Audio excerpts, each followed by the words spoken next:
Do'stlar, assalomu alaykum. Sizlar bilan yana bitta juda ham kuchli tomonimiz bilan bo'lishmoqchiman.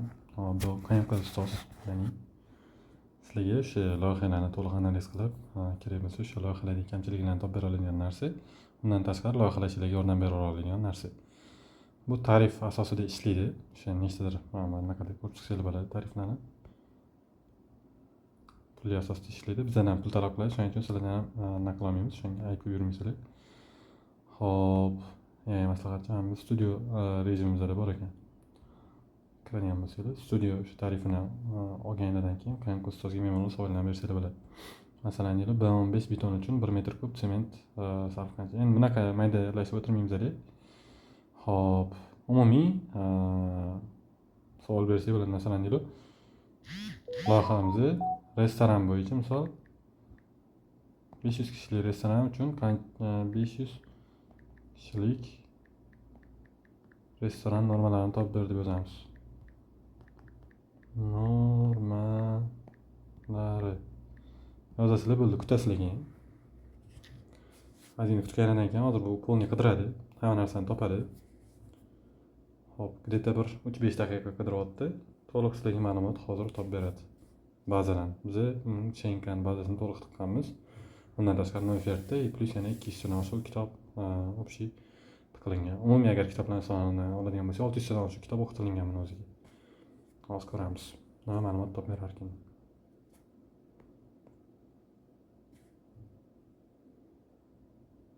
Bundan tashqari bu yerda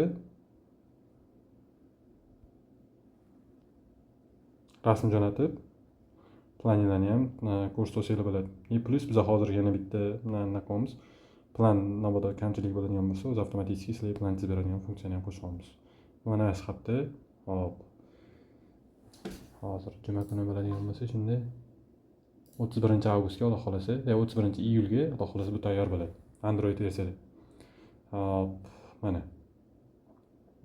Hamma ma'lumot kelib chiqdi bizga. Ko'rganidek. 5 kishilik restoran loyihalash normalari. Avval asosiy hujjatimiz bor. Restoran loyihalash uchun asosiy normativ Shenka 2020802 jamoat binolari va inshootlari. Va unga qo'shimcha 20904 xizmat ko'rsatish binolari. Quyidagi raqamlar shu normativ asosida, lekin loyihani davlat ekspertizasiga topshirishdan oldin amaldagi versiyani rasmiy manbadan tasdiqlang. Hop, asosiy maydon normalari. Zalni o'zi asosiy o'tirish maydoni mana. Bino turi restoran oddiy yuqori toifa, kafe bufet. Hop, oddiy restoranda misol 1 o'rinli maydon 1.8 metr kvadrat taqsim bitta o'rin. Yuqori toifada 2 undan ortiq. Misol kafeda 1.4 dan 1.6 gacha bitta joyga 500 o'rin uchun oladigan bo'lsangiz, hisob bu. 900 kvadrat minimal joy chiqadi sizga. Zalingiz o'zida. Agar siz misol o'rtacha toifani oladigan bo'lsangiz, yuqori toifada mana qilyapti, 1000 kvadrat joy zalingiz o'ziga ketyapti. Hop, endi boshqa xonalar majburiyati mana. Nima narsalar bor? Mana nima qilib bo'lish kerak? Bo'lish shart bo'lgan joylar mana. Oshxona maydoni, zal taxminan 40-50%. Hop, 500 o'rinli restoran uchun 400-500 metr kvadrat. Oshxona tarkibida bo'lishi shart. Issiq taomlar bo'limi, sovuq taomlar bo'limi, tayyorlash bo'limi, go'sht, sabzavot, baliq alohida bo'lishi kerak bularning xonasi. Qozonxona yuvish, ekspeditsiya, omborxonalar, mana quruq mahsulotlar ombori, sovutgich kameralar mana kvadraturasi bilan chiqarib beryapti. Ichimliklar ombori, inventar ombori, ma'muriy xo'jalik qismi, direktor xonasi, buxgalteriya, xodimlar kiyinish xonasi, mana xodimlar dush hojatxonasi, mana hammasini hamda chiqarib beryapti sizlarga. Sanitariya tubullari, mana mehmonlar uchun hojatxona, normaga ko'ra erkak va ayol uchun alohida. Hop, mana har 60 o'ringa bitta unitas. Erkaklarda har 60 o'ringa bitta unitas plus bitta pissuar. 500 o'rin uchun hisoblangan 50-50 taqsimot. Ayollar misol 250 kishi bu buncha olinadigan bo'lsa, 4-5 ta unitas, erkaklar uchun 250 kishiga mana 4 unitas plus 4 pissuar bo'lishi kerak. Har bir hojatxona oldida qo'l yuvish lavabosi majburiy. Nogironlar uchun alohida kabina, bitta kengaytirilgan majburiy. Evakuatsiya va xavfsizlik. Bu ekspertizaning eng qattiq tekshiriladigan qismi mana chiqish eshiklari 5 kishilik zal uchun kamida 2 ta evakuatsiya eshigi chiqishi. Hop, eshik endi 1.2 metrdan kichkina bo'lishi kerak emas. Hop, qo'shimcha eshik 90 sm dan kichkina bo'lishi kerak emas. Endi eshiklar ichkaridan tashqariga ochilishi shart. Hop, o'tish yo'laklari. Asosiy yo'lak zal ichida 1.5 metr, minimal eni. Qo'shimcha yo'lak 1.2 metr. Hop, stol oralig'i 90 sm joy qolishi kerak ikkita stol orasida. Hop, yong'in xavfsizligi bo'yicha avtomatik yong'in signalizatsiyasi majburiy, sprinkler tizimi 500 o'rin uchun katta bino kerak bo'lishi mumkin deb yozibdi, lekin kerak. Har 25 metr kvadratga bitta o't o'chiruvchi mana. Mana shu yerda eslab qolinglar. Mana shu narsalarni agar hammasini to'g'rilab qiladigan bo'lsangiz, sizlarga xolos mana yordam beradi. Plus mana restoran kitchen allocations deb yozibdi. Mana Neufeld mana bu kitobi. Neufeld N100 jadval nechinchisi? 100-jadval 192-bet ekan. O'sha mana ko'ryapsiz, ancha sizda ma'lumot paydo bo'ladi. Hamda misol galereyaga kirib turib, misol loyihangizni jo'natadigan bo'lsangiz, misol loyihani kamchiligini topib beradigan bo'lsangiz, o'sha loyihani ham kamchiligini topib bera oladi. Bu umuman anaqa aloqador bo'lmasligi mumkin. Misol mana loyihani tashlaymiz. Shu loyiha kamchiligini topib berdi deb yozamiz. Bu sizlarga ustoz.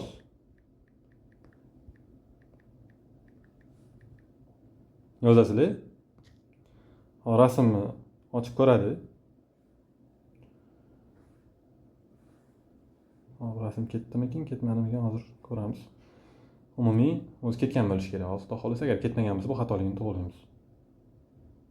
Xo'p, mana xonadon rejasini ko'rsatadi. Xonadon tarkibida kiriy mana bu yotoqxona, hol, va sanuzel, nima? Garderob xonasi. Men endi o'zbekchaga tarjima qildirganman, o'shaning uchun mana g'alati so'zlar paydo bo'lib qolishi mumkin, aytib yurmaysizlar. Umumiy o'lcham mana buncha. O'lchamdagi nosozliklar xonalar orasidagi o'lchamlar muvofiqligini boshqa chizma va amaliy o'lchovlar bilan solishtirish lozim. Agar boshqa chizmalarda o'zgarish mavjud bo'lsa, qayta ko'rib chiqish kerak. Eshiklar o'lchamlari ochilib yopilishlari aniq ko'rsatilmagan. Bu eshikning mana misol dizaynerchilik misol loyiha tashlayotgan bo'lsa, mana shu narsani tekshirib olsangiz bo'ladi. Funksional bo'shliqlar mana ventilyatsiya va yorug'lik. Joylashuv ventilyatsiya teshiklari haqida ma'lumot yo'q. Bu maydonlarning tabiiy yoritilgan tavsiyalar tekshiruvi. Mana narsaga ketyapti. Endi masalan deylik, biz chizma tashlaydigan bo'lsak, qanaqa ko'radi bu deydigan bo'lsak, misol chizmani skrinshotini olib tashlaymiz bunga, tekshirib ko'rish uchun. Misol bizda mana shunaqa qilingan loyiha bor. Razmerlari endi ko'rinyaptimi yo'qmi bilmayman, bitta aniq ko'rinmayapti. Hozir boshqa loyihalarni ham tekshirib ko'ramiz. Boshqatdan mana skrinshot olaman hozir. Hop, umumiy skrinshot olamiz. Keyin mana shu loyihani o'z kamchiliklarini topib berishni buyuramiz unga. Hop, endi Qur'osonga kiramiz. Kirdik. Plus bosamiz. Galereyani bosamiz. Mana buni tashlaymiz, tayyor bosamiz. Kamchiliklarni loyihani tekshir deb yozamiz. Loyihani tekshirib kamchiliklarini top.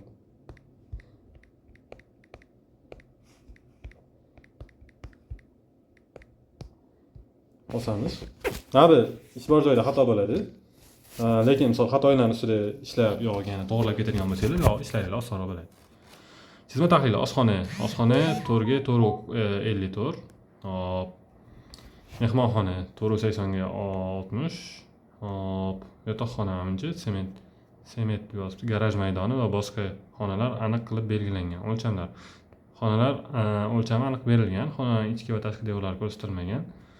Hop, mana konstruktiv xatolar. Ochilish o'lchamlari. Chizmada eshik va deraza o'lchamlari aniq ko'rsatilmagan. Dizaynda eshik o'lchamlari aniqlash kerak. Devorlar qalinligi ma'lumotlari ko'rsatilmagan. Bu bino xavfsizligini ta'minlash uchun muhim. Ochilish o'lchamlari. Hop, planirovka bo'yicha xatolarni tekshirdik. Planirovka xatolarini tekshirdik. Agar xatosi bo'lsa, olib chiqarib berish kerak.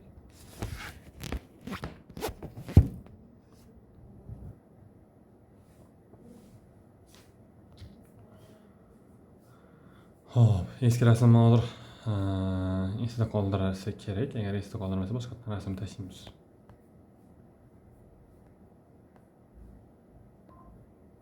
Rasmni yuboring debdi. Hop. Qaysi anaqa bo'yicha tekshirishni yozgan. Tashlaymiz boshqatdan. Planirovka xatolarini tekshir.